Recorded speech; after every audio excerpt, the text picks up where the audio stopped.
Hey guys, this is KD here और आप देख रहे हैं केडी स्टडी पॉइंट। आज के इस वीडियो में हम बीएससी नर्सिंग का पिछले साल का पेपर पूरा हल करेंगे, जहां पर टोटल 100 क्वेश्चंस हैं।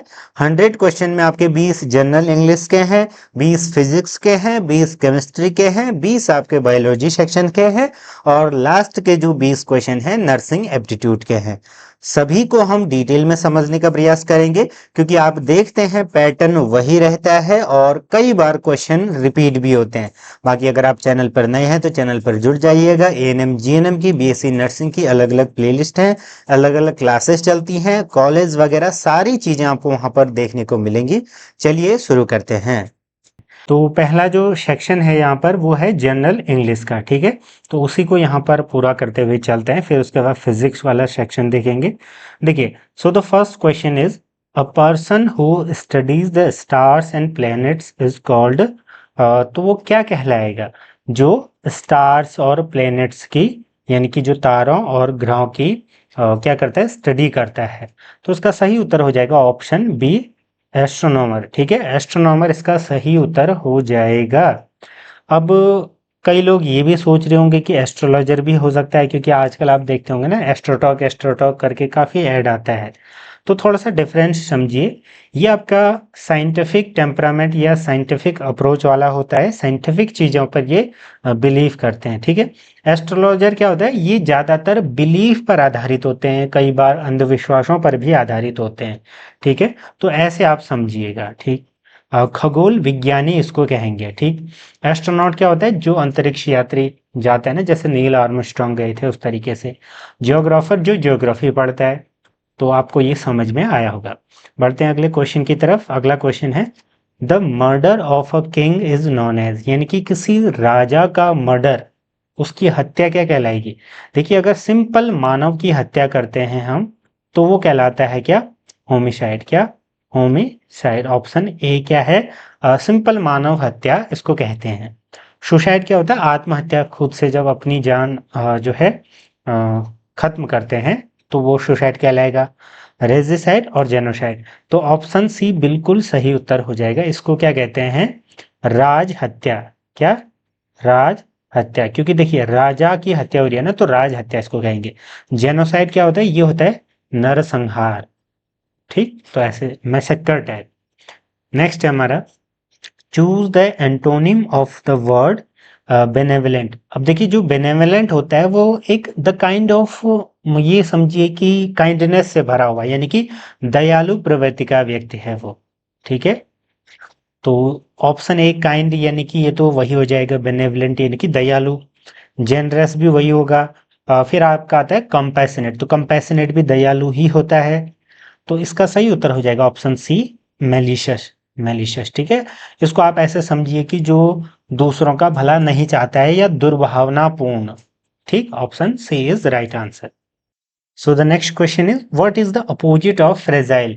देखिए, फ्रेजाइल का मतलब क्या होता है, नाजुक, कमजोर टाइप या मासूम समझिए। ठीक है, डेलिकेट, वीक और जो ब्रिटल होते हैं, इन तीनों का वही मीनिंग होता है। ठीक है, यानी कि नाजुक टाइप।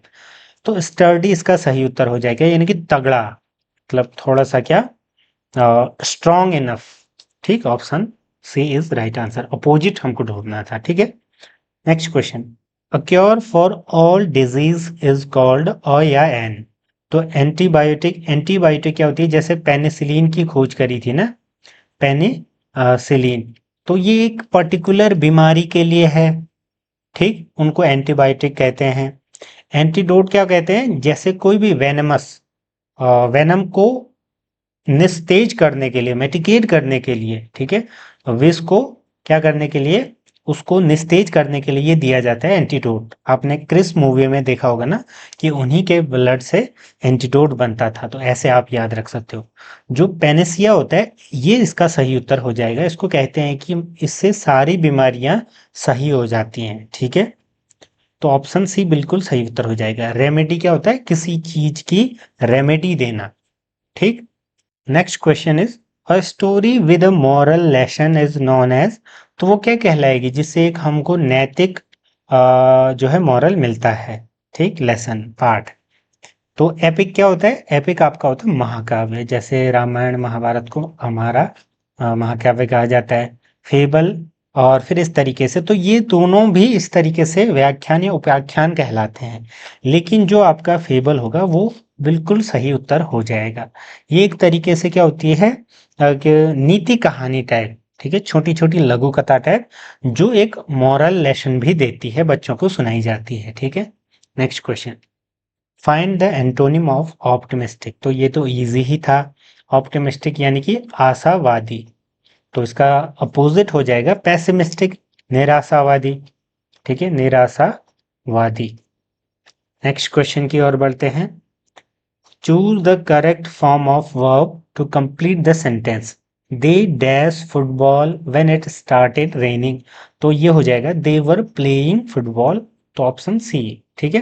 देखिए इस तरीके के क्वेश्चन आते हैं, मैं बार बार जो हमारी स्ट्रेटेजी वाली वीडियो थी उसमें भी मैंने बार बार बोला था कि आप बेसिक ग्रामर पढ़िए, आपका अंग्रेजी पूरा हो जाएगा, ठीक है।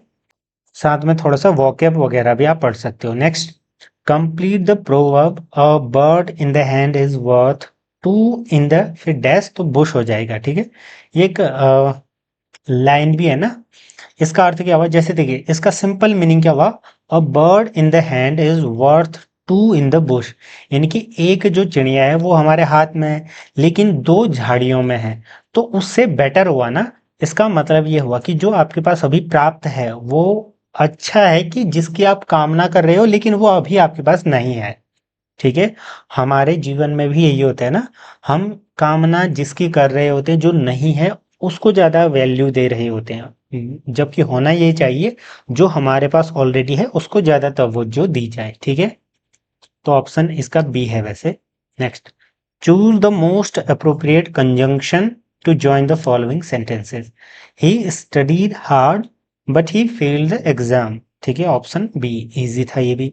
Next, dash it was raining we decided to stay indoors, तो इसका क्या हो जाएगा? देखिए शो हाउएवर, शो भी बीच में लगता है हाउएवर, तो ऑल्दो यहाँ पर एप्ट हो जाएगा गिवन ऑप्शंस के हिसाब से, although it was raining we decided to stay indoors, ठीक। नेक्स्ट क्वेश्चन, अब रीअरेंज हमको करना है इसको, ठीक है, ताकि एक मीनिंगफुल हमारा सेंटेंस बन जाए। तो सिंपली एक बार देख लेते हैं, in the garden the children are playing happily, तो सिंपली क्या हो जाएगा? देखिए द चिल्ड्रन आर प्लेइंग, फिर उसके बाद हैप्पीली इन द गार्डन, तो आपका हो जाएगा पहले क्यू, फिर उसके बाद आर, फिर एस पी, तो क्यू आर एस पी कहाँ पर है? ऑप्शन डी, ठीक है, the children are playing happily in the garden, ठीक। नेक्स्ट क्वेश्चन, ये भी सेम है, the sun in the east rises always, तो सिंपल इसका क्या हो जाएगा? द सन पी सबसे पहले, द सन ऑलवेज, ठीक है, always rises in the east, P S R Q, option D हो जाएगा, ठीक है। नेक्स्ट क्वेश्चन, एक्टिव और पैसिव है तो हमें पैसिव बताना है। देखिए the cat chase the mouse, यानी कि इसका पैसिव वॉइस क्या हो जाएगा? The mouse was chased, option B is right answer, ठीक है। नेक्स्ट, पैसिव और एक्टिव, तो इसमें पैसिव दिया हुआ है, हमको एक्टिव बताना है। The window was broken by the boy, तो हो जाएगा the boy broke the window, option B, ठीक। नेक्स्ट, डायरेक्ट इनडायरेक्ट में पहले इनडायरेक्ट दिया हुआ है फिर डायरेक्ट हमको बताना है। She told me that she was going to market, तो she was going to market का सिंपल हो जाएगा she said to me I am going to market, तो ऑप्शन ए हो जाएगा, ठीक है। नेक्स्ट, सेम इसमें भी है, they exclaimed with joy that they had won the match, ठीक है, वो मैच जीत गए, तो इसका डायरेक्ट क्या हो जाएगा? They said we have won the match, option B is right answer, ठीक है। डायरेक्ट और इनडायरेक्ट क्या होता है? डायरेक्ट का मतलब ये हुआ कि जैसे किसी तीसरे व्यक्ति ने जो बोला उसको हम एज इट इज सामने वाले को बता रहे हैं, ठीक है। इनडायरेक्ट में हम उसके बिहाफ में हम उसके टेंसेस को चेंज करके हम बता रहे होते हैं, ठीक है, ऐसे समझो। Next, she told me that she dash visit का क्या अच्छा फॉर्म आएगा और उसके साथ में विल वुड क्या आएगा वो हमें बताना है। Her grandparents the following week, तो इसका सही उत्तर हो जाएगा would. She told me that she would visit her grandparents the following week, option B is right answer. Next question, convert to future continuous, तो future continuous में change करना है। He will write a letter, यानी कि he will be writing a letter, ठीक है, simple है ये भी, लेटर, ठीक है, लेटर नहीं। नेक्स्ट, इंग्लिश का लास्ट क्वेश्चन है, a speech delivered without preparation, हाँ, प्रीवियस प्रिपरेशन इज कॉल्ड, उसको कहते हैं एक्सटेम्परी, क्या कहते हैं, एक्सटेम्परी, ऑप्शन सी बिल्कुल सही उत्तर हो जाएगा।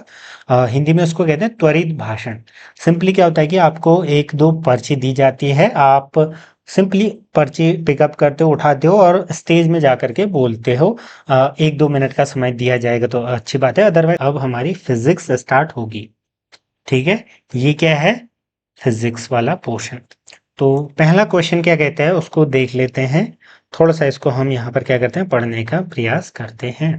क्वेश्चन क्या कह रहा है, a capacitor of capacitance C is connected across an AC source of voltage V given by V आपका दिया हुआ है V naught sin omega t, the displacement current between the plates of the capacitor would then be given by, तो simple formula आपका यहाँ पर है। देखिए डिस्प्लेसमेंट करंट क्या होती थी, ID बराबर होता था dq बाई dt, ठीक है। और एक रिलेशन हमने पढ़ा था Q बराबर CV, जहां पर V क्या है, वोल्टेज है, और V आपका V not sine omega T दिया हुआ है, ठीक है। तो सिंपली इसकी वैल्यू रखो इसमें V में, और फिर Q की वैल्यू रखो इसमें, तो सिंपली हमारा क्या आ जाएगा, ये आ जाएगा आई डी बराबर D by D T of C V naught sine omega T.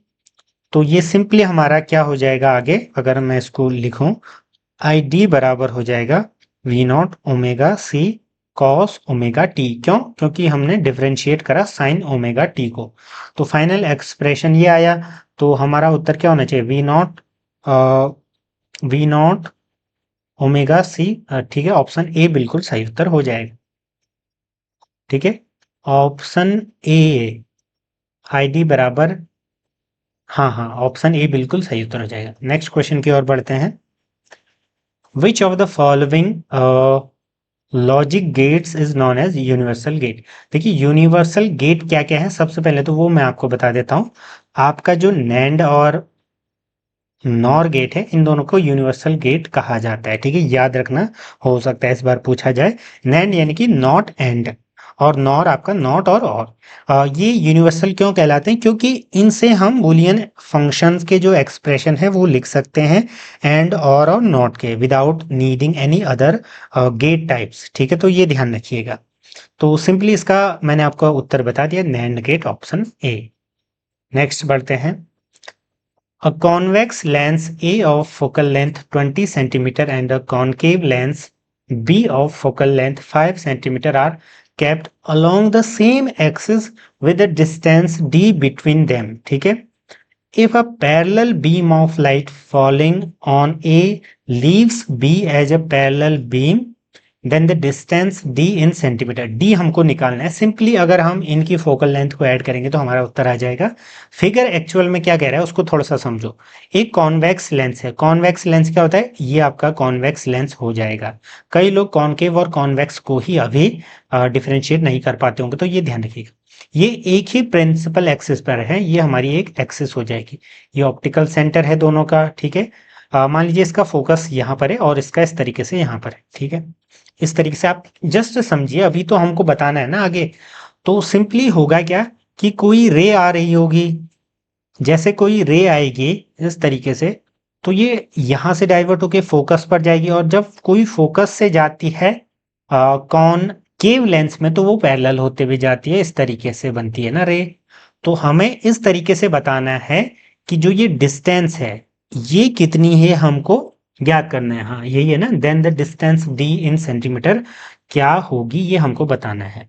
तो सिंपली अगर हम यहाँ पर इसको ऐड करें दोनों के किसको, जो हमारा ये दिया हुआ है फोकल लेंथ, ठीक है, एफ ए हो जाएगा प्लस का 20। अब ये साइन कन्वेंशन आपको पता होना चाहिए, क्योंकि आप 11th और 12th पढ़ के आ रखे हो। ये -5 हो जाएगा, दोनों को ऐड ऑन करेंगे तो ये हमारा क्या आ जाएगा, दोनों को सिंपली जोड़ो तो d बराबर आ जाएगा 15 सेंटीमीटर, यानी कि ये जो d है हमारा 15 सेंटीमीटर हो जाएगा, ठीक। Next question, a parallel plate capacitor has a uniform electric field E in the space between the plates, ठीक, if the distance between the plates is D and the area of each plate is A, the energy stored in the capacitor। तो simply ये भी expression आपको बताना था। देखो energy density U बराबर क्या हो जाएगा, हाफ एप्सिलॉन नॉट E का स्क्वायर, ठीक है। अब वॉल्यूम ऑफ कैपेसिटर का एक्सप्रेशन क्या होगा, सिंपली मैं आपको बता रहा हूं, ये आपको वैसे कंटस्ट होना चाहिए, ठीक है, एरिया इंटू डी, ठीक। तो यहां ऊपर से यूज करेंगे अगर हम टोटल एनर्जी का एक्सप्रेशन, तो U बराबर U इंटू वी, ठीक है, टोटल एनर्जी है ये।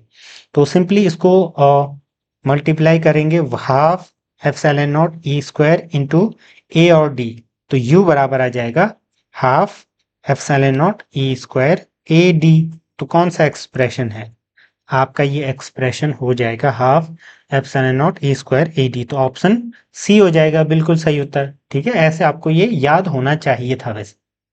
नेक्स्ट क्वेश्चन है, polar molecules are the molecules. देखिए सबसे पहले तो पोलर शब्द समझिए, कोई चीज है यहाँ पर चार्ज डिस्ट्रीब्यूशन इस तरीके से है, ठीक है, तो ये क्या कहलाएगा, ये नॉन पोलर है, क्योंकि ऐसा नहीं है कहीं पर भी कोई सा भी चार्ज है। लेकिन अगर मैं इसी को ऐसे बना दूं, यहाँ पर प्लस प्लस प्लस, ठीक है, ये सब प्लस है, ये माइनस माइनस माइनस, तो पोलैरिटी आ गई है, यानी कि जो निगेटिव है एक साइड है, पॉजिटिव एक साइड है, ठीक है।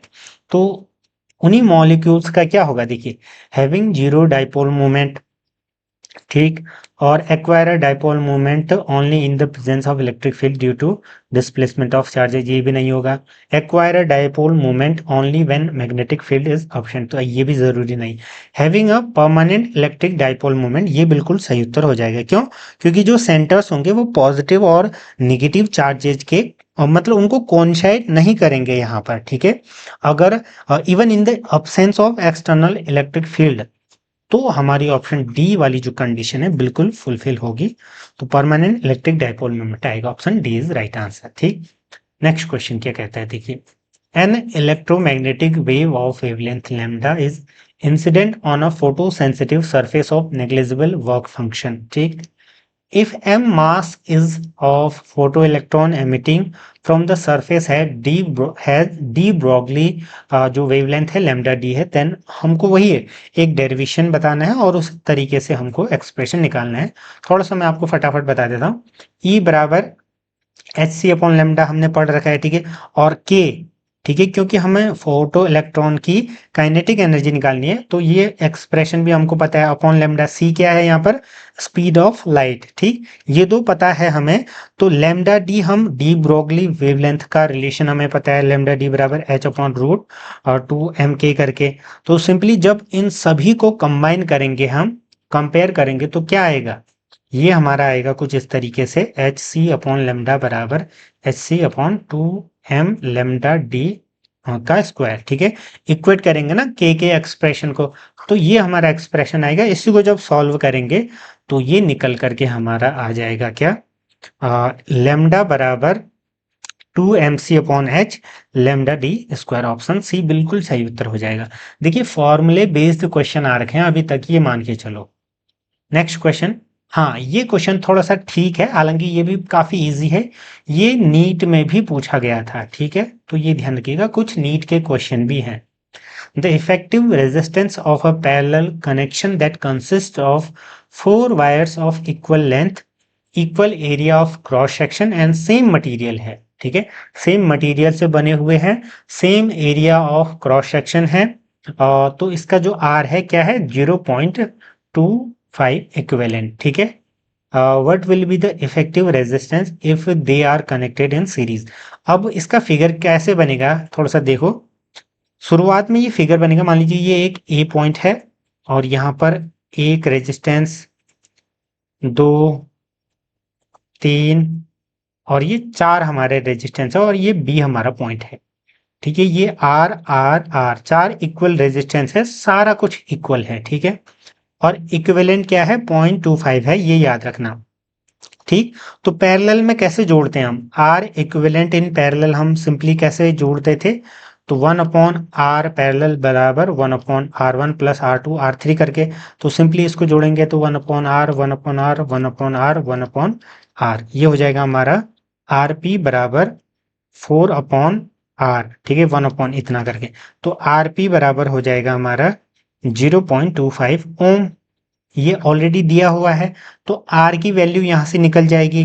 तो 0.25 बराबर r/4, तो आर आपका आ जाएगा 1 ओम। ठीक है, आर हमारा क्या आया, 1 ओम आया। ठीक, अब इसने क्या बोला है, अब इसने बोला कि इसको अगर हम सीरीज में जोड़ दें तो फिर क्या होगा। तो सीरीज में तो सिंपली हम ऐड कर सकते हैं ना इनको। तो आर सीरीज में आर एस बराबर हो जाएगा एस एस, मतलब आर आर आर आर, तो ये 4r है और r की वैल्यू 1 ओम है, तो 4 × 1 ओम बराबर 4 ओम। ऑप्शन डी बिल्कुल सही उत्तर हो जाएगा। फिगर बना करके काफी इजी ये क्वेश्चन था, हालांकि नीट में भी ये पूछा गया था, I think, if I remember correctly. ठीक है, next question. Two conducting circular loops of radii r1 and r2 are placed in the same plane with their centers coinciding. ठीक, if r1 is greater than r2, the mutual inductance, तो mutual inductance m between them will be directly proportional to किसके होगा। ठीक है, r1/r2 होगा या r2/r1। तो इसको थोड़ा सा हम कैसे सॉल्व कर सकते हैं।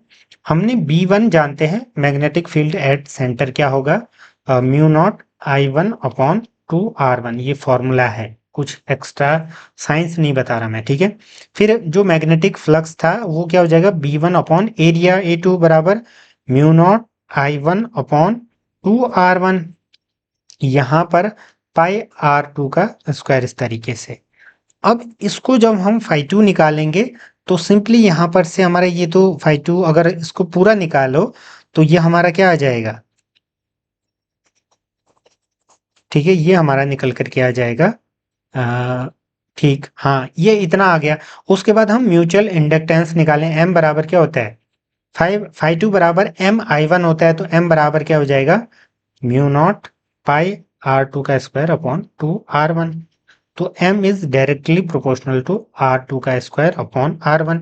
तो ये फाइनल एक्सप्रेशन आया हमारा। तो यहां पर देखो किससे डायरेक्टली प्रोपोर्शनल है, r2 का स्क्वायर, r2 का स्क्वायर, ठीक है, r2 का स्क्वायर, ऑप्शन डी, r2 का स्क्वायर अपॉन r1। तो ऑप्शन डी बिल्कुल करेक्ट आंसर हो जाएगा। ठीक है, next question. The net magnetic जो फ्लक्स है through any close surface is 0। Obviously हमने Gauss law of Gauss use है, ठीक है, लॉ ऑफ मैग्नेटिज्म में पढ़ा है ना।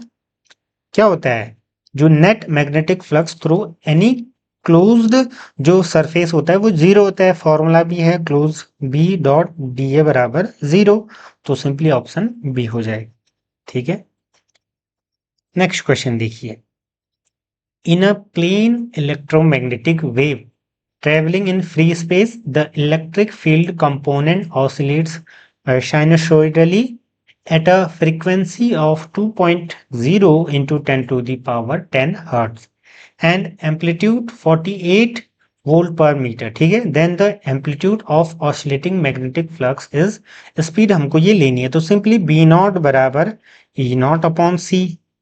ठीक है, एक रिलेशन था ना, C बराबर ई नॉट अपॉन बी नॉट, यहां से ये आया था। ठीक है, तो सिंपली फॉर्मूले बेस्ड क्वेश्चन है, इसमें पुट करो तो B बराबर आ जाएगा, बी नॉट बराबर 48/3 into 10 to the power 8। Simply आपका क्या आ जाएगा, 1.6 into 10 to the power -7t। ठीक है, ऑप्शन कौन सा है, 10 टू दी पावर -7 डी। ठीक, ये चीज आपको यहाँ पर ध्यान में रखना है। अब देखिए, ये इलेक्ट्रिसिटी चैप्टर का बेहद ही आसान क्वेश्चन है। ये इस बार भी पूछा जा सकता है कि हमको रेजिस्टेंस का कलर बताना पड़ता है। ठीक है, ये वैल्यू दी गई है। अब इसमें होता क्या है, एक हमने शॉर्टकट पढ़ा था, B B Roy Great Britain very good wife करके। ठीक है, जिसमें क्या होता था, 0 का आपका ब्लैक, 1 का ब्राउन, इस तरीके से था। तो सिंपली जो पहला आपका ये जो पहला और दूसरा बैंड है, ये सीधे कलर, शुरुआती डिजिट कलर को डिसाइड करते हैं। इसको साइंटिफिक नोटेशन में लिखेंगे तो 22 इंटू 10 टू दी पावर 3, फिर ये ±5% हो जाएगा। ठीक है, तो ये 2 2 क्या हो जाएगा, लाल, और लाल लाल लाल हो गया, ठीक। उसके बाद तीसरा बैंड बताता है कि पहले दो अंकों के आगे कितने शून्य लगानी है, ठीक है, वो बताता था। तो ये सिंपली कलर हो जाएगा आपका ऑरेंज, तीसरा ऑरेंज हो जाएगा। और फिर ये जो प्लस माइनस बताता था कि गोल्ड है या फिर चांदी है, +-5 आपका गोल्ड, चांदी के लिए +-10, सिल्वर के लिए, और फिर कोई रंग नहीं के लिए का था +-20 था। तो बेसिक 10th में है ये, नहीं 10th नहीं 12th में है इलेक्ट्रिसिटी चैप्टर में, ठीक है। तो ये आपका हो जाएगा। तो हमें क्या बताना है, थर्ड बैंड, तो थर्ड बैंड का orange, option D. Next, okay, next question हमारा क्या कहता है, the power of a lens is simple. ये भी देखिए, पावर बराबर 1/f इन मीटर्स, याद रखना, ठीक है। पावर डायप्टर में होती है, तो सिंपली इसको जोड़ो, 1/-2.0 बराबर -0.5 मीटर। इसी को हम सेंटीमीटर में चेंज करें तो -50 सेंटीमीटर, ऑप्शन बी, ठीक है। तो 32 का ये हमारा उत्तर था। 33 क्या कहता है, देखिए, a battery consists of a variable number n of identical cells having internal resistance R each, ठीक है, सबका R रेजिस्टेंस है, which are connected in series में connected हैं। The terminals of the battery are short circuited and the current I is measured, ठीक है, major की जाती है। Which of the graphs shows the correct relationship between I और N में कौन सा सही है, देखिए। तो ई आपका यहाँ पर बता दिया है कि ईएमएफ, इलेक्ट्रोमोटिव फोर्स, ठीक, सिंगल सेल का। और आर आपका बता दिया है कि इंटरनल रेजिस्टेंस है, आई आर करके। एन नंबर ऑफ सेल्स है कनेक्टेड। तो सिंपली देखिए, टोटल ईएमएफ क्या हो जाएगा, टोटल ईएमएफ बराबर एन इंटू ई, और ऐसे इंटरनल रेजिस्टेंस क्या हो जाएगा, एन इंटू आर, ठीक है। तो आई बराबर हमारा हो जाएगा ई अब टोटल अपॉन आर टोटल, ये टोटल टोटल लिख लेना, ठीक। तो N E upon N R, तो I बराबर हो जाएगा E अपॉन आर। तो N तो कट गया ना यहाँ पर। तो सिंपली हम क्या है, ये इंडिपेंडेंट है, मतलब कोई प्रभाव नहीं पड़ेगा। तो ग्राफ यहाँ पर इसका बना हुआ है, यानी कि कोई प्रभाव नहीं पड़ेगा का मतलब क्या हुआ कि वो अगर किसी चीज से इंडिपेंडेंट है तो इसका मतलब है कि वो ग्राफ में कांस्टेंट बनेगा उनका ग्राफ, ठीक है। कांस्टेंट कौन सा ग्राफ दिखा रहा है, ऑप्शन सी दिखा रहा है, सीधी लाइन, ठीक है, आई का, आई वर्सेस एन के संदर्भ में, ठीक। तो ये ध्यान रखना। Next question, the magnetic potential energy stored in a certain inductor is 25, ठीक। उसके बाद when the current is inductor is 60, inductor is, this inductor is of inductance हमें निकालना है। तो U बराबर हाफ LI² फॉर्मूला है, बस इसी में आपको रखना है। थोड़ा सा जो यूनिट है इनको चेंज कर लेना है, जैसे U आपका 25 इसको है तो इसको जूल में चेंज करो, 25 इंटू 10⁻³ का जूल। ऐसे करंट को मिली एम्पेयर से एम्पियर में चेंज करो तो 60 इंटू 10⁻³ एम्पियर ये हो जाएगा, ठीक है। ये जब चेंज हो गए तो सिंपली इस फॉर्मूले में रखो, आपका उत्तर आ जाएगा। कैसे, L बराबर 2U अपॉन I², क्योंकि हमें L निकालना है तो सिंपली वैल्यूज रखो, 2 इंटू 25 इंटू 10⁻³ अपॉन 60 इंटू 10⁻³ का स्क्वायर। सिंपली सॉल्व करेंगे तो ये हमारा इस तरीके से कुछ आ गया जाएगा, 50 इंटू 10 ओके -3, ये नीचे कितना हो जाएगा 3600 इंटू और 10⁻⁻6, तो ये आपका फाइनली समथिंग आएगा 500 अपॉन 36, जो कि होता है समथिंग 35 दूना 70, 35 कम 35, 13 पॉइंट समथिंग आएगा। तो ऑप्शन देखो 13 पॉइंट समथिंग, बिल्कुल ऑप्शन डी है, इसको आप अच्छे से कैलकुलेट कर लेना, ठीक है। नेक्स्ट क्वेश्चन देखिए, ये भी इजी है, बस फॉर्मूला थोड़ा सा आपको पता हो, क्योंकि रिलेशन हमको बताना पड़ेगा ना। In Young's double slit experiment, if the separation between the slits is doubled, the fringe width हमको निकालना है। रिलेशन क्या होता है, फ्रिंज विड्थ बराबर लेमडा डी अपॉन डी। ये जो छोटा डी है ये डिस्टेंस ऑफ सेपरेशन है, ठीक है, जो उनके बीच में सेपरेशन की डिस्टेंस है वो है दो स्लिट्स के बीच में। अब देखो ये इनवर्सली प्रोपोर्शनल है, मान लो इसने क्या कहा, जो सेपरेशन है वो डबल कर दिया जाए, इसको मैं डबल कर दूं तो क्या हो जाएगा, इसका मतलब जो आपका फ्रिंज विड्थ है वो क्या हो जाएगी, आधी हो जाएगी ना। इसको, इसकी जगह में पहले डी थी, डी की जगह में अगर इसको डबल कर दूं 2D तो ये हाफ हो जाएगा ऑब्वियसली। ऑप्शन क्या हो जाएगा? Be half. ऑप्शन ए बिल्कुल सही उत्तर हो जाएगा। ठीक है, next, the de Broglie wavelength of particle, तो सिंपल फॉर्मूला लैम्डा बराबर एच अपॉन पी। ठीक, PN in a PN junction diode change in temperature due to heating. तो देखिए अगर टेम्परेचर चेंज होगा तो क्या क्या चेंज आएंगी behaviour of PN junction diode में। तो जो रिवर्स आपका सेचुरेशन करंट थी आई नॉट, ये भी चेंज होगी क्योंकि ये हाईली क्या होती है, टेम्परेचर डिपेंडेंट होती है, तो ये याद रखना। फिर बैरियर पोटेंशियल जिसको हम वी नॉट से दर्शाते हैं वो भी चेंज होगा, रेजिस्टेंस। तो कुल मिलाकर के जो एंटायर वी आई कैरेक्टरिस्टिक है वो चेंज होंगी, ऑप्शन डी। ठीक, तो ये आपको यहाँ पर ध्यान में रखना है। तो ये फिजिक्स के हमारे क्वेश्चन है। अब कुछ ही क्वेश्चन यहाँ पर बचे हुए हैं। 39 क्वेश्चन क्या कहते हैं इसको थोड़ा सा अगर हम पढ़ें, ये क्या कह रहा है, an inductor of inductance L. अभी तक जो भी हमने क्वेश्चन देखे फॉर्मूले बेस्ड हैं, आपने देखा होगा। तो इस तरीके से आपको अपनी पढ़ाई भी सुनिश्चित करनी है। अगर आप चैनल पर नए हैं तो जुड़ सकते हैं। कोई भी क्वेरीज वगैरह हैं तो आप मेंबरशिप लेकर के हमारे व्हाट्सएप ग्रुप से जुड़ सकते हैं। आगे भी भविष्य में आपको अगर काउंसलिंग या अन्य चीजें जाननी है तो आप हमारे व्हाट्सएप प्रीमियम ग्रुप से जुड़ सकते हो मेंबरशिप लेकर के। ठीक है, इस तरीके से, और ये पूरा दिया हुआ है। Okay, C and a resistor of resistance R are connected in series and AC source of potential difference V volts। LCR circuit इस तरीके से दिया हुआ है। ठीक है, हमको क्या निकालना है सिंपली।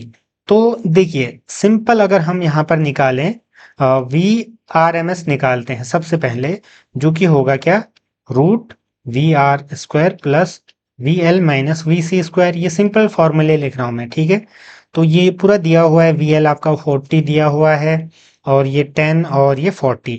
तो सिंपली अगर इसमें रखें फुट करेंगे तो ये आ जाएगा 40 का स्क्वायर रूट प्लस 30 का स्क्वायर, तो ये आ जाएगा 2550 वोल्ट आपका ये आ जाएगा। ठीक है, उसके बाद हमको आई आर एम एस में निकालना है क्योंकि फॉर्मूले के लिए जरूरत होगी। आई आर एम एस हो जाएगा हमारा आई नॉट अपॉन रूट टू, ये फॉर्मूला होता है, रिलेशन याद रखना। ठीक, तो ये आ जाएगा 10 root two upon root two बराबर 10 एम्पियर। तो जब हमारा वी आर एम एस निकल गया, आई आर एम एस निकल गया, तो एम्पेडेंस हम कैसे निकालेंगे, एम्पेडेंस हम निकालेंगे V R M S upon I R M S से, जो कि हमारा 50 था अपॉन 10, तो ये 5 ओम आ जाएगा, ऑप्शन डी। ठीक, फिजिक्स का लास्ट क्वेश्चन है, a straight conductor of length L carrying a current I is placed in a uniform magnetic field B. If the conductor is placed perpendicular to the magnetic field, the force experienced by it, simple formula था आपका। ठीक है, ये expression आपको निकालना है, F बराबर B I L sine theta. ठीक है, उसके बाद इसने क्या कहा, एक सेकेंड थोड़ा सा देखो।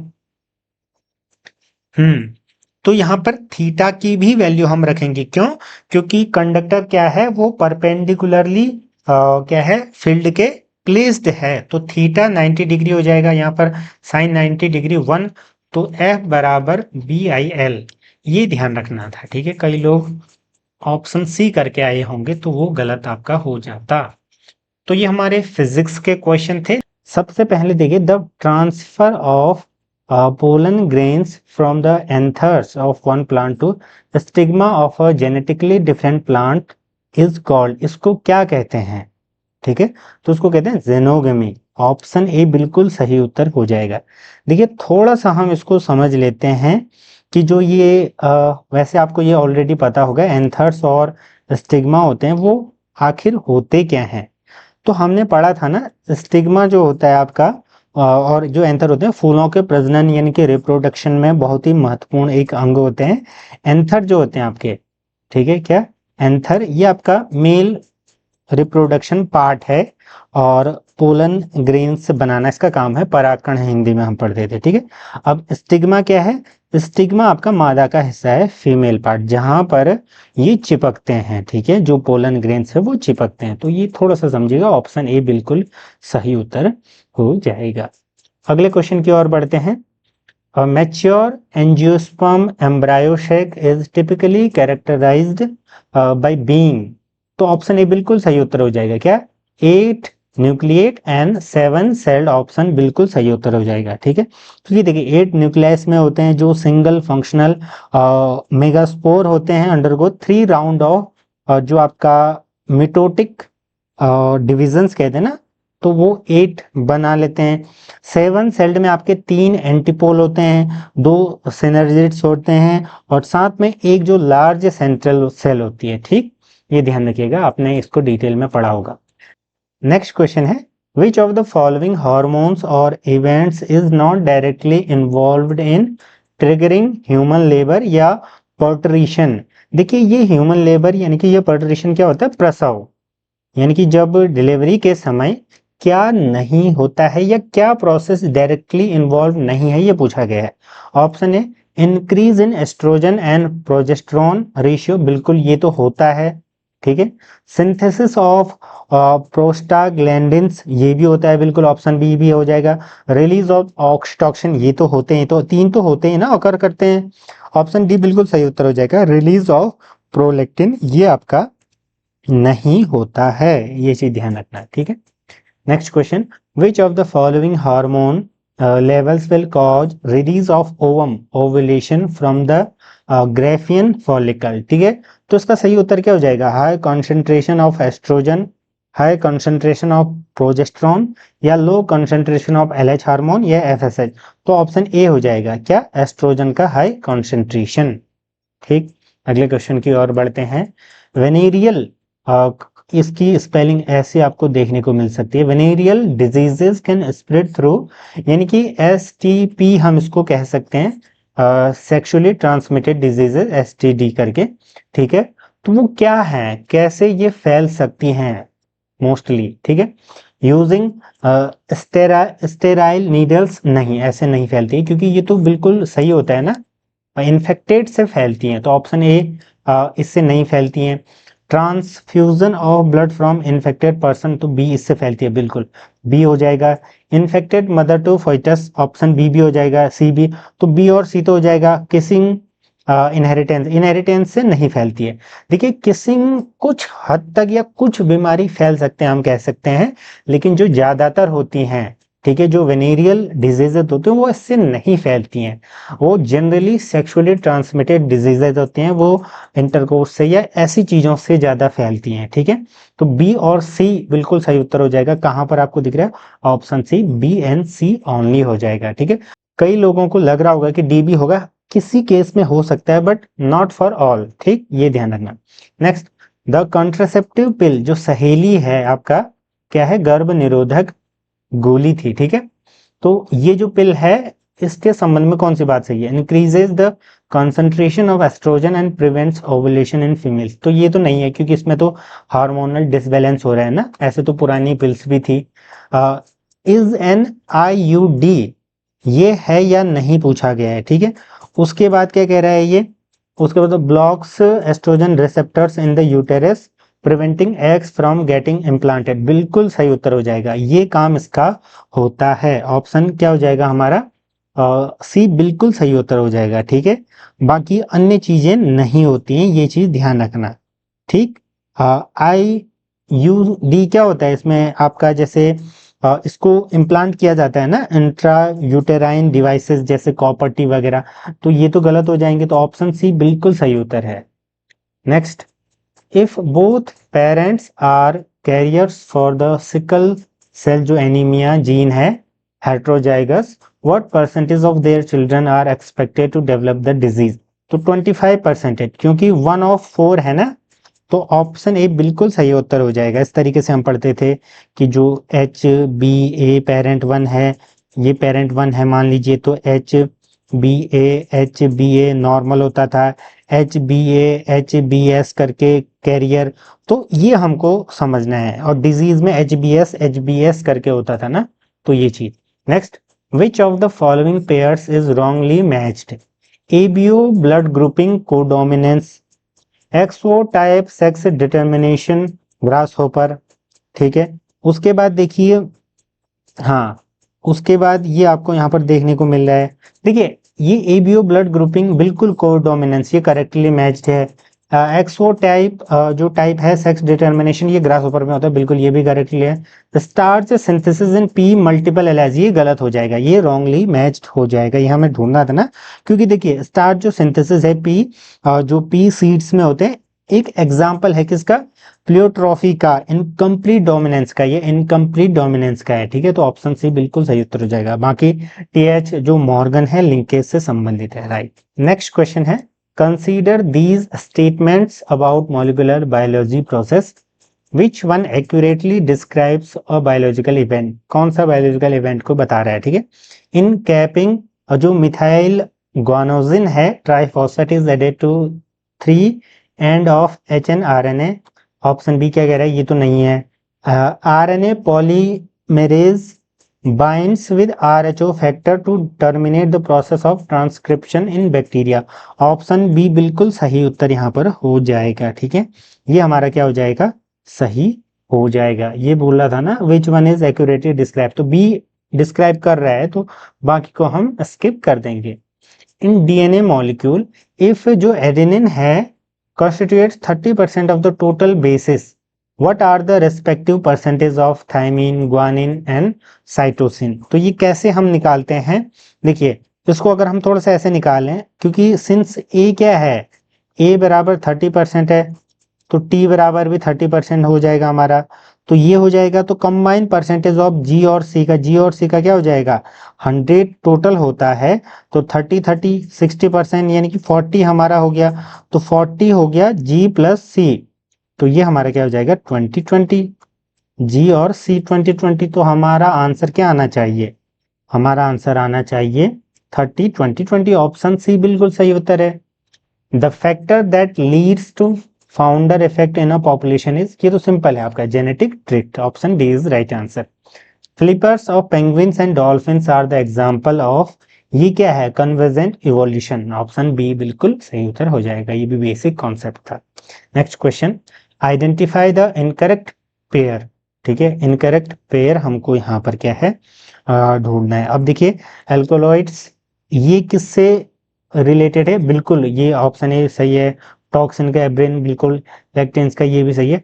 ऑप्शन देखिए डी जो है आपका ड्रग्स का रेसिन, ये गलत हो जाएगा, क्योंकि ये एक टॉक्सिन ज्यादा है रेदर देन जो आपका थेरापेटिक होता है ना ड्रग, तो उसके कॉन्टेक्स्ट में ये टॉक्सिन ज्यादा है, तो ऑप्शन डी बिल्कुल सही उत्तर हो जाएगा। Next question is, which stage of the Plasmodium parasite is responsible for initiating infection upon entering the human host, क्या हो जाएगा बताइए इसका, ए बी सी डी, तो बी बिल्कुल सही उत्तर हो जाएगा, स्पोरोजोइट्स, ठीक, ऑप्शन बी इज और राइट आंसर। नेक्स्ट क्वेश्चन है हमारा, लिस्ट ए को लिस्ट 2 से मिलाना है, ठीक है। तो एस्परगिलस नाइजर, ये हमारा हो जाएगा सिट्रिक एसिड, ऑप्शन ए। तो ऐसे फिर एसिटोबैक्टर एसिटाई, ये हमारा हो जाएगा बी का एसिटिक एसिड, तो ये 2 मिल गए। फिर उसके बाद देखिए सी का हमारा क्या हो जाएगा, फोर्थ, ऐसे तो इसको मिलाया हमने, तो करेक्टली क्या हो जाएगा, third 1/4 second, third 1/4 second, option A बिल्कुल सही उत्तर हो जाएगा, ठीक है। Next, conversion of milk to curd improves its nutritional value by increasing the amount of B12, बिल्कुल ये तो आसान आंसर था बेहद, ठीक है। ये चेंज होता है तो थोड़ा सा गाढ़ा भी हो जाता है ना, क्योंकि ये एक बाय प्रोडक्ट है ऑफ देयर मेटाबॉलिक एक्टिविटी का, ठीक है। Next, which of these is not a use of polymerase chain reaction, PCR का नहीं है, तो क्या होगा इसका, मॉलिक्यूलर ये नहीं है, जीन एम्प्लीफिकेशन, ऑप्शन सी बिल्कुल सही उत्तर हो जाएगा, प्यूरिफिकेशन ऑफ आइसोलेटेड प्रोटीन, ठीक। Next, regarding the structure and production of insulin, identify all accurate statements from the following. C peptide is not present in mature insulin.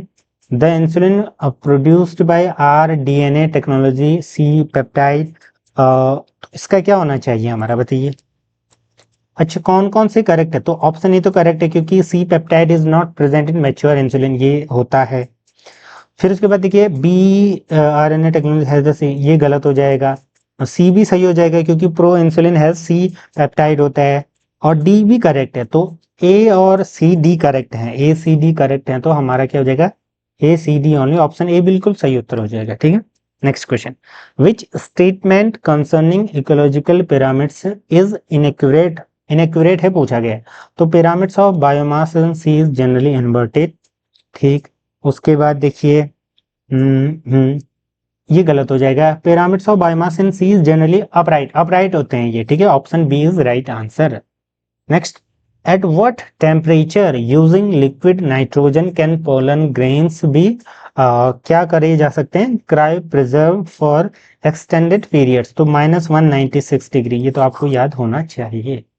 तो ये biology हमारी खत्म होती है, अब मैथमेटिक्स सॉरी केमिस्ट्री यहाँ पर आ चुकी है। चलिए शुरू करते हैं। नेक्स्ट क्वेश्चन क्या कहते हैं? Which of the following alkane can not be made in good yield by Wurtz reaction? तो वुड्स रिएक्शन का हमें यहाँ पर बताना था, सिंपल था ये। ठीक है, symmetrical alkanes with an even number of carbon atoms. इसका मैकेनिज्म क्या होता था? 2RX प्लस 2Na, ठीक है, फिर R से R प्लस 2NaX, इस तरीके से प्रोडक्ट बनता था ना मैकेनिज्म में। तो इसका क्या हो जाएगा? देखिए साइड रिएक्शन देखे तो एन हेक्सेन का प्रोपाइल विद प्रोपाइल, फिर एन ऑक्टेन का ब्यूटाइल विद ब्यूटाइल। तो इस तरीके से हमारा क्या हो जाएगा? एन हेप्टेन, ऑप्शन सी बिल्कुल सही उत्तर है। ठीक, next question, which of the following condition is correct for an ideal solution? Ideal solution के लिए क्या करेक्ट होगा? तो delta H mix 0 and delta V mix must be 0। Raoult's law, ठीक है, रॉल्ट्स लॉ ऑल कंसंट्रेशन में क्या होता था? ये फॉलो करता है ना आइडियल सॉल्यूशन, जिसमें आपका A B identical to pure components A and B करके। क्योंकि देखो यहाँ पर कोई भी हीट एब्जॉर्ब नहीं हो रही है और ना ही इवॉल्व हो रही है ड्यूरिंग एनी मिक्सिंग। फिर आपका देखिए जो वॉल्यूम ऑफ सॉल्यूशन जो पहले हमारा इंडिविजुअल था वो बराबर होना चाहिए जब मिला लिया, तो ऑप्शन ए बिल्कुल एप्ट हो जाएगा। Next, molarity of solution containing 7.1 gram of Na2SO4 in 100 ml of aqueous solution। तो ये थोड़ा सा आपको समझना है। सबसे पहले हम Na2SO4 इसका वो निकालेंगे क्या? Molar mass. इसका मोलर मास अगर हम निकालें, मोलर मास कैसे निकालते थे? पहले Na का निकालो तो 46 समथिंग होगा, ये 32, ये आपका 64, तो टोटल कितना हो जाएगा? 140 हाँ 2 समथिंग ग्राम पर मोल। फिर हम क्या निकालते थे? Number of moles. Number of moles कैसे निकालते थे? Mass upon molar mass, molar mass. तो ये क्या होगा? 7.1 अपॉन 142 बराबर 0.05। ये आ गया हमारा क्या? Number of moles. तो फिर हमारा जो मोलैरिटी का फॉर्मूला क्या होता था? मोलैरिटी बराबर मोल्स ऑफ सॉल्यूट, मैं बोल रहा हूं उसको ध्यान रखना, मैं लिख अच्छे से नहीं रहा हूं। ठीक है, फिर volume of solution in litres याद रखना। ठीक है, तो 0.05 मोल्स अपॉन 0.1 लीटर बराबर 0.5 मोल। एम बिल्कुल सही उत्तर हो जाएगा, 0.5 आया ना? हाँ बिल्कुल, तो ऑप्शन बी बिल्कुल सही उत्तर हो जाएगा। Next question, an electrochemical cell can behave like an electrolytic cell when? देखिए जब ई एक्सटर्नल आपका ग्रेटर होगा ई सेल के, तब ये बिहेव करेगी एक इलेक्ट्रोलिटिक सेल, तो ये ध्यान रखिएगा। नेक्स्ट, सुक्रोज ऑन हाइड्रोलिसिस ये क्या देता है आपका? Alpha D glucose, glucose plus beta D fructose. तो ये कहां पर मैच कर रहा है? D glucose plus option C fructose, option C बिल्कुल सही उत्तर। Next, the rate constant for a first order reaction is 4.060 into 10 to the power -3 per second। The time required to reduce 2.0 gram को हम 0.2 ग्राम। ठीक है, तो ये देखिए ये कैसे हम निकालेंगे?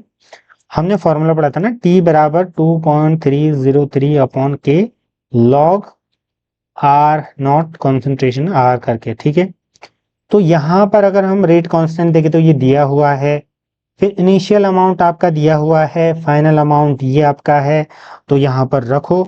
जब हम लॉग वगैरह निकालेंगे तो ये जो वैल्यू समथिंग आएगी आपका क्योंकि सिंप्लीफाई करेंगे इन एक्सप्रेशंस वगैरह को तो समथिंग कितना आएगा, ये आपका आ जाएगा ऊपर वाला तो 2.303 अपॉन 4.06, ये आ जाएगा 0.5 के समथिंग, और नीचे आपका log 10 1 आ जाएगा। ठीक है, तो t के लिए सॉल्व करेंगे तो t 0.5 अपॉन 10 माइनस 3 इंटू 1, तो ये हो जाएगा हमारा 0.5 इंटू 10 टू द पावर 3, फिर t बराबर समथिंग 500 सेकेंड आएगा, तो कहीं पर है बिल्कुल ऑप्शन सी हो जाएगा। ठीक है, next, the unit of rate constant depends upon the order of the reaction, order से तो पता चलता है ऑप्शन सी।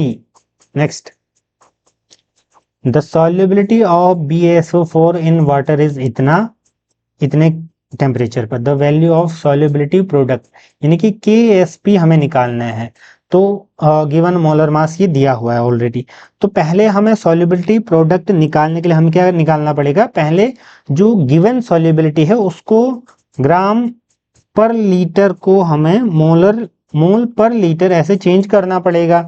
ठीक है, तो सिंपली हम इसको क्या कर सकते हैं, 2.S बराबर 2.42 इंटू 10 माइनस 3 जी पर एल अपॉन 233, इसको सॉल्व करेंगे तो ये नियर बाय आएगा 1038 समथिंग, ये तो मैंने लिख रखा था। ठीक है, उसके बाद देखिए अब हम KSP निकालेंगे, तो जब KSP निकालेंगे तो इस एक्वेस सॉल्यूशन का जिसमें BaSO4 का Ba2 पॉजिटिव एक्वेस प्लस इस तरीके से, तो ये हमारा क्या समथिंग आएगा, देखिए ना ये जो हमारी वैल्यू आर की थी ये, ठीक है 5, हाँ इसका स्क्वायर जब हम करेंगे तो नियर बाय क्या आ जाएगा 1.077 into 10 to the power minus 10, ये नियर बाय सिग्निफिकेंट फिगर अगर हम देखेंगे तो आंसर में मिलाते हैं किसी का, -10 किसका है, -10 इसके समथिंग है, तो ऑप्शन सी हो जाएगा। ठीक, कई बार हमको ऐसे भी देखना पड़ता है अगर एग्जैक्ट ना आ रहा हो तो, नॉवल वैसे सॉल्व करके वो आ जाएगा। ठीक है,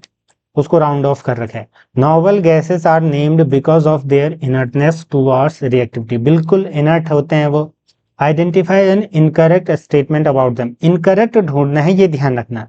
noble gases are sparingly soluble in water, बिल्कुल है। नॉवल गैसेस है वेरी हाई मेल्टिंग एंड, ये तो नहीं है भाई, हाई कहाँ होता है।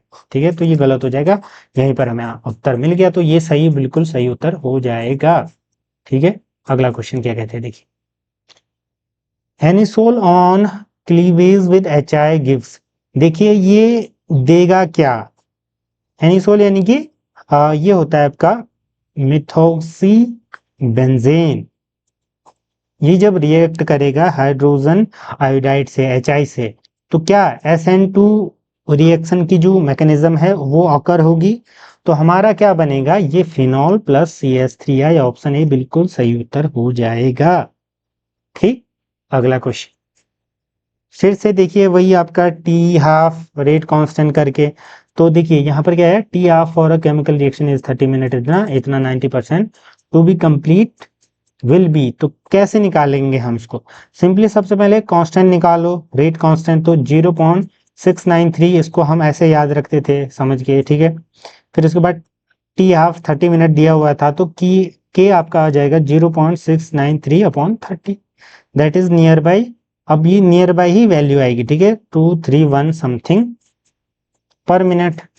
अब हमें 90% कंप्लीशन का अगर हम निकालेंगे तो जो A0 हो जाएगा ये हो जाएगा 100, ए हमारा कंसंट्रेशन क्या होगा 10, क्योंकि इनिशियल एंड फाइनल को हम कंपेयर कर रहे हैं ना, तो T बराबर ये फॉर्मूला हम लगाएंगे अब लास्ट में 2.303 upon log A upon A, तो इसमें सब्स्टिट्यूट करो सारी वैल्यूज, समथिंग आपका 100 मिनट आ जाएगा। ठीक है, next, the intermediate compound X in the following chemical reaction, क्या बनेगा बताइए, ये आपका इस तरीके से दिया हुआ है, क्या बनेगा, इटार्ड रिएक्शन अगर आपने पढ़ी होगी तो आपको ये याद आ रहा होगा, गिनी चुनी 30-35 रिएक्शन है वो आपको याद होनी चाहिए, क्योंकि आप अभी बोर्ड दे करके आए होंगे मैक्सिमम स्टूडेंट्स। ठीक है, आगे अगर आप चैनल से जुड़े हैं तो जुड़ जाइएगा, नहीं जुड़े हैं तो, और अगर आप कुछ एक्स्ट्रा जानना चाहते हैं तो मेंबरशिप ले सकते हैं, उसके बाद मेरा नंबर आपको देखने को मिल जाएगा, कोई भी गाइडेंस वगैरह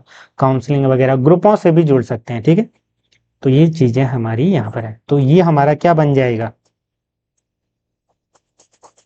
ये बन जाएगा ये, ठीक है, ऑप्शन है। हाँ, next, arrange the following in decreasing order of acidic character. तो एसिडिक कैरेक्टर में कैसे, सबसे पहले किसका आएगा बताओ, सबसे पहले, ओके, थर्ड, सबसे पहले NO2 आएगा, उसके बाद हमारा आएगा फर्स्ट क्लोरीन, फिर उसके बाद हमारा आएगा CH3 और फिर OCH3। तो फॉर ये हमारा क्या हो जाएगा, वन, थर्ड वन और ये फोर्थ, ऑप्शन डी बिल्कुल सही उत्तर हो जाएगा, ठीक है। The number of sigma and pi bonds and lone pair of electronic pyridine. तो पायरिडीन में देखिए, अब सिंपल ये गिनना आपको आना चाहिए। ये क्या होता है पायरिडीन, ये आपका C5H5N होता है, ठीक है। इसमें अब देखो ये एक हेट्रोसाइक्लिक एरोमेटिक कंपाउंड है, तो इसका ब्रेकडाउन हम जब करेंगे तो सिग्मा बॉन्ड क्या हो जाएंगे, 5 CH बॉन्ड हैं, 4 आपके CC बॉन्ड है, 2 CN बॉन्ड है। सिंगल बॉन्ड जो होते हैं वो सिग्मा बॉन्ड में काउंट हो गए। डबल बॉन्ड कितने हैं, 3 है, तो पाई बॉन्ड हमारे 3 हो जाएंगे। तो ये कितने हो गए, 5 4 9 10 11, 11 3 आ गए हमारा, 11 3 कहाँ पर है, ऑप्शन डी बिल्कुल सही उत्तर हो जाएगा। और एक हमारा क्या हो जाएगा, lone pair. Next, the type of isomerism shown by this compound. ये हमारा ज्योमेट्रिकल आइसोमेरिज्म हो जाएगा। सिस और ट्रांस हमने पढ़ रखे हैं ना, तो बस रिकॉल करो। Next, the reaction CHCl3 plus NaOH aqueous के प्रेजेंट में विद H3O पॉजिटिव। तो ये क्या है, ये आपका रीमर टीमन रिएक्शन है, तो ये भी याद होना चाहिए था आपको, मैं भी यही आशा करूंगा। नेक्स्ट क्वेश्चन है, phenol is more acidic then ethanol because ethoxide ion is more stable. ये तो गलत हो जाएगा, phenoxide ion is more stable then ethoxide, phenoxide होता है बिल्कुल, तो ऑप्शन बी बिल्कुल सही उत्तर हो जाना चाहिए इसका, ठीक है, option B. Next question, which of the following is a chiral in nature. तो कायरल और अकायरल कैसे हम पता करते थे, कायरल में क्या होता था, जो सेंटर आपका है, जो सेंटर है वो कायरल सेंटर होना चाहिए, सारे अलग अलग हों, ठीक है। और अगर ये सेम हो गए इसका मतलब क्या है, वो अकायरल है। जैसे ये दोनों सेम है तो ये अकायरल हो जाएगा, ये आपका अकायरल हो जाएगा, बिल्कुल ऑप्शन सेकंड। और ये भी अकायरल अकायरल, तो ऑप्शन सेकंड सही उत्तर होना चाहिए, ठीक। Next, the standard electrode potential इतना इतना इतना, ठीक, respectively the correct decreasing order of. तो डिक्रीजिंग ऑर्डर क्या हो जाएगा, सबसे पहले के, फिर आपका देखिए Al, हाँ बिल्कुल, फिर Cr क्रोमियम, फिर Ag। तो ये कहाँ पर है, पहले Kal, तो ऑप्शन CrAg, ऑप्शन बी बिल्कुल सही उत्तर हो जाएगा, ठीक है। Last question of chemistry section, ठीक है। The reaction that does not give benzoic acid as the major product. इन सब का रिएक्शन जो है, इनके प्रेजेंस में जो मेजर प्रोडक्ट बेंजोइक एसिड नहीं देगा वो हमको बताना है, ठीक है। तो अगर हम देखें तो पहला आपका क्या देगा, ये आपका पहला क्या देगा, ये तो बेंजल डिहाइड देगा, तो ये बेंजोइक एसिड नहीं देगा, ये बेंजल डिहाइड देगा, ठीक है। ऑप्शन ए ही बिल्कुल सही उत्तर हो जाएगा, बाकी सब बेंजोइक एसिड मेजर प्रोडक्ट देंगे। नेक्स्ट, अब हमारा नर्सिंग क्या एप्टीट्यूड शुरू हो चुका है, ठीक है। इसको थोड़ा सा समझिएगा, एक बार समझोगे तो आपको सारा अच्छे से समझ में आ जाएगा। देखिए, which of the following department या unit provides medicine to the patients in the hospital. Operating theatre थोड़ी करेगा, ठीक है। ICU भी नहीं, OPD नहीं, फार्मेसी डिपार्टमेंट, ऑप्शन डी बिल्कुल सही उत्तर हो जाएगा, ठीक है, यानी कि कौन दवाई वगैरह देता है। नेक्स्ट क्वेश्चन है, what is the primary purpose of the out patient department, OPD जिसको कहते हैं हम, इज इन अ हॉस्पिटल। तो क्या होगा, to provide emergency medical, emergency तो होगा ही नहीं OPD में, ठीक है। To admit patient for long term, ये भी नहीं होता। टू ऑफर कंसल्टेशन, डायग्नोसिस, बिल्कुल। ट्रीटमेंट फॉर नॉन इमरजेंसी के लिए, ये बिल्कुल सही उत्तर है, ठीक है। हम जाते हैं ना पर्चे कटा करके कि क्या हुआ क्या नहीं हुआ, वो चेक करते हैं, मतलब बेसिक जो बीमारियां होती हैं उनके लिए, ठीक, option C. Next, what is the purpose of vaccination service offered by some hospital. Vaccination to treat existing infections with antibiotics, to prevent infectious ठीक है। Infectious diseases by building immunity, बिल्कुल इम्यूनिटी बढ़ाने के लिए होता है ना, जैसे कोरोना के टाइम पे वैक्सीनेशन हुआ था, इम्यूनिटी बढ़ाएंगे करके बाद में न हो करके, ठीक है, तो ऑप्शन बी हो जाएगा। व्हाट इज द टेलीमेडिसिन और online consultation offered by some hospital, क्या होता है जो ऑनलाइन देते हैं ना ये टेलीफोन के माध्यम से, मोबाइल के माध्यम से? Medical treatment provided through surgical robots ना, remote medical consultation and advice provided via technology, बिल्कुल सही उत्तर हो जाएगा। ठीक है, क्योंकि देखिए दूर से क्या किया जाता है, उनको कंसल्टेशन दी जाती है, एडवाइस वगैरह दी जाती है टेक्नोलॉजी का यूज करके। Next, which department is in a hospital is responsible for analyzing blood, urine, ये सारी चीजें तो डायग्नोस करने के लिए, तो ये पैथोलॉजी डिपार्टमेंट होता है। ठीक है, रेडियोलॉजी में क्या होता है आपका, जैसे स्कैन वगैरह, सीटी स्कैन, एमआरआई वगैरह, एक्सरे। कार्डियोलॉजी डिपार्टमेंट में ईसीजी और हार्ट से संबंधित चीजें। फिजियोथेरेपी में आपका एक्सरसाइज वगैरह करवाई जाएगी, मतलब आप चल सकते हो या नहीं, अगर आप बिस्तर में हो या आपका फ्रैक्चर हुआ था, प्लास्टर हो रखा था, आपका कितना रिकवरी हुआ, वो सारी चीजें। ठीक है। What is the meaning of informed consent in a hospital setting? Informed consent क्या होगा? The patient is required to pay for the treatment in advance. The patient has the right to refuse any medical treatment. हाँ, option C देखिए, the patient understands the propose treatment, it's risks and benefits and voluntarily agrees. देखिए कभी operation होगा तो पहले consent ली जाती है ना, कि इसके ये प्रोज एंड कॉन्स हैं, इसमें इतना रिस्क है, ये होगा, इस तरीके से, तो वो समझिए। What is the purpose of hospitals intensive care unit, ICU में भर्ती है कहते हैं ना, जहां पर प्रॉपर मॉनिटरिंग चाहिए होती है, इमरजेंसी, मतलब आप जिंदगी और मौत से लड़ रहे होते हैं। To care for patients with severe, मतलब सीरियस, गंभीर, life threatening conditions requiring constant monitoring, तो ऑप्शन ए बिल्कुल सही हो जाएगा। Which hospital department often provides a rehabilitation service to help patient, ये वही हो जाएगा फिजियोथेरेपी, मैंने अभी आपको बताया ना क्या क्या चीजें करती हैं इसमें। What does the abbreviation ECG, ECG मतलब इलेक्ट्रोकार्डियोग्राफ, ऑप्शन ए बिल्कुल सही उत्तर हो जाएगा। ठीक है, कार्डियोलॉजी के अंदर। What does the abbreviation CBC का होता है आपका, कंप्लीट ब्लड काउंट। ठीक, What is the purpose of a hospital's casualty, तो कैजुअलिटी का क्या होगा आपका, treat patient with severe, option B बिल्कुल, medical conditions requiring immediate attention. ठीक, next, what does the abbreviation ENT, देखिए ईएनटी डिपार्टमेंट कहते हैं ना, या हॉस्पिटल, ईयर नोज थ्रोट।